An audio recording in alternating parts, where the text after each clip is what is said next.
అందరికీ నమస్కారం.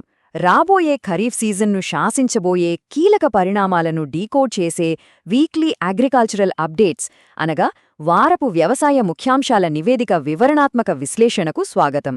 వ్యవసాయమంటే కేవలం విత్తనాలు చల్లడం, పంటలు కోయడం మాత్రమే కాదు కదా. అది వాతావరణం, ఎకనామిక్స్ మరియు ప్రభుత్వ విధానాలతో ముడిపడి ఉన్న ఒక అతి పెద్ద వ్యవస్థ. ఈ వారం వ్యవసాయ రంగాన్ని కుదిపేస్తున్న భారీ సమాచారాన్ని ఉపయోగించి రాబోయే రోజుల్లో పరిస్థితులు ఎలా ఉండబోతున్నాయో మనం స్పష్టంగా అర్థం చేసుకుందాం. సరే, ఏమాత్రం ఆలస్యం చేయకుండా అసలు విషయాల్లోకి వెళ్ళిపోదాం.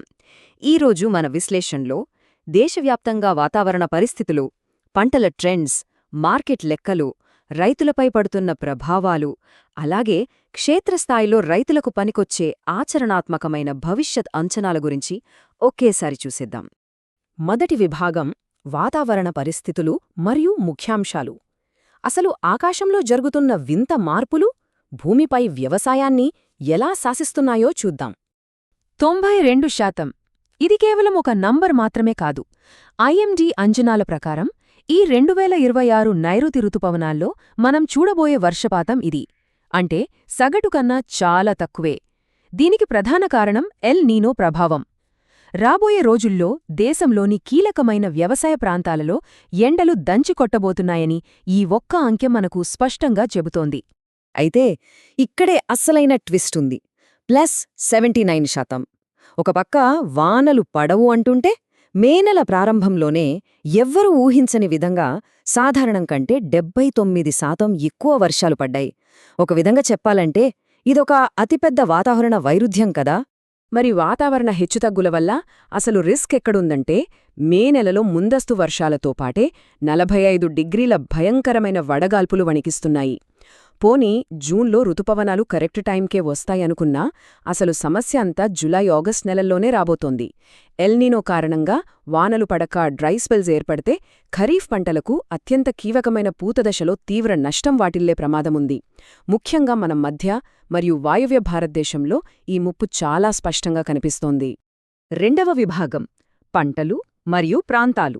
వాతావరణం మరియు ప్రభుత్వ విధానాలు రైతుల సాగు నిర్ణయాలను ఏ విధంగా మారుస్తున్నాయో ఇప్పుడు పరిశీలిద్దాం. 2026-27 ఖరీఫ్ సీజన్ కోసం కనీస మద్దతు ధరలను ఎంతలా పెంచారో చూస్తే ఆశ్చర్యం వేస్తోంది.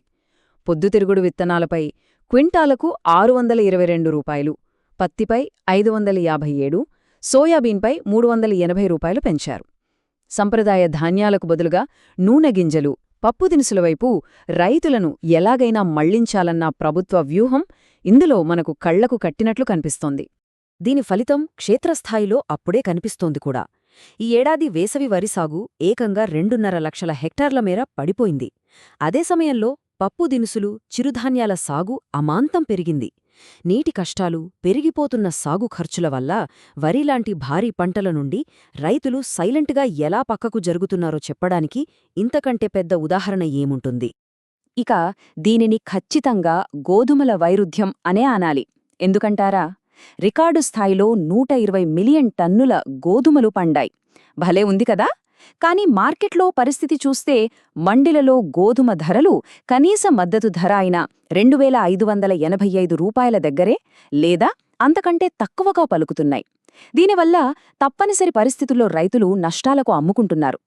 ప్రభుత్వం ప్రకటించే విధానాలకు రైతు జేబులోకి వస్తున్న అసలైన ఆదాయానికి మధ్య ఎంత గ్యాప్ ఉందో ఇది స్పష్టం చేస్తోంది. మూడవ విభాగం మార్కెట్లు మరియు విధానాలు. ఇప్పుడు మనం సప్లై చైన్ మరియు పెట్టుబడులపై పడుతున్న ఆర్థిక ఒత్తిళ్ల గురించి మాట్లాడుకుందాం.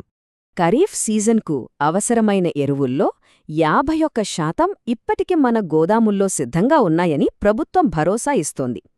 వినడానికి బాగానే ఉంది కదా. కాని మిగతా 49% మాటేమిటి? దానికి గ్యారంటీ లేదు. హార్మూజ్ జలసంధి దిగ్బంధనం, మధ్యప్రాచ్య దేశాల్లో యుద్ధ వాతావరణం వల్ల భవిష్యత్తులో ఎరువుల సరఫరాకు పెద్ద బ్రేక్ పడే అవకాశముందని నిపుణులు గట్టిగానే హెచ్చరిస్తున్నారు. ఈ గ్లోబల్ విషయాలన్నీ పక్కన పెడితే మన పంజాబ్ రైతులు చెబుతున్న ఒక కఠోర వాస్తవం విందాం. ఇటీవల పెరిగిన డీజిల్ ధర వల్ల వరి సాగు ఖర్చు ఎకరాకు 5 నుండి 10,000 రూపాయల వరకు అదనంగా పెరగబోతోంది. చూశారుగా, లీటర్కు కేవలం ₹3 పెరిగిన ఇంధన ధర నేరుగా గ్రామీణ ఆర్థిక వ్యవస్థను, రైతు బడ్జెటును ఎలా కుదిపేస్తోందో. దీనికి తోడు మరో విధానపరమైన మార్పు కూడా జరిగింది.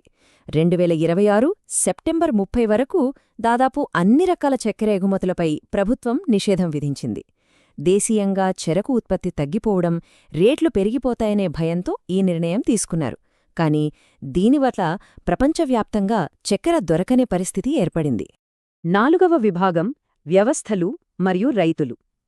ఈ వాతావరణ అవాంతరాలు మరియు పెట్టుబడి ఖర్చులు వివిధ వ్యవసాయ వ్యవస్థలపై ఎలాంటి ముద్ర వేస్తున్నాయో అర్థం చేసుకుందాం. ఇక్కడ ఒక విచిత్రమైన పరిస్థితుంది, గమనించారా? నీటిపారుదల ఉన్న భూములు వర్షాభావ పరిస్థితులనైతే తట్టుకోగలవు కాని ఈ కరెంటు మరియు డీజిల్ బిల్లుల మోతకు తీవ్రంగా దెబ్బతింటాయి.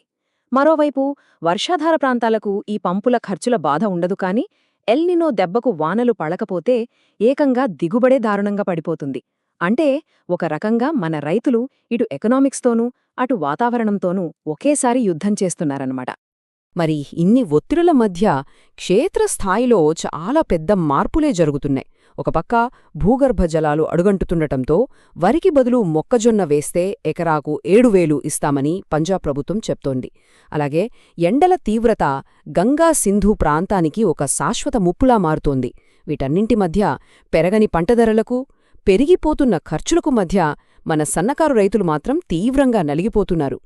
చివరిగా 5వ విభాగం భవిష్యత్ అంచనాలు మరియు ఆచరణాత్మక సూచనలు.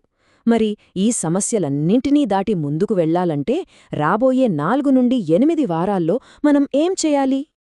దీనికోసం ఒక పక్కా ఖరీఫ్ వ్యూహముంది. మొదటి అడుగు నీటి వసతి తక్కువగా ఉన్న భూములలో ప్రభుత్వం సపోర్ట్ చేస్తున్న పప్పు దినుసులు, చిరుధాన్యాలు వేయడం మంచిది. రెండవ అడుగు యంత్రాలను ఉమ్మడిగా వాడుకోవడము, మైక్రో ఇరిగేషన్ పద్ధతులు వాడటం ద్వారా డీజిల్ ఖర్చును కంట్రోల్ చేసుకోవాలి. మూడవ అడుగు వర్షాధార ప్రాంతాల్లో ఋతుపవనాలు ఒక స్థిరమైన స్థితికి వచ్చే వరకు విత్తనాలు నాటడాన్ని కాస్త ఆలస్యం చేయడం ఎంతో ఉత్తమం.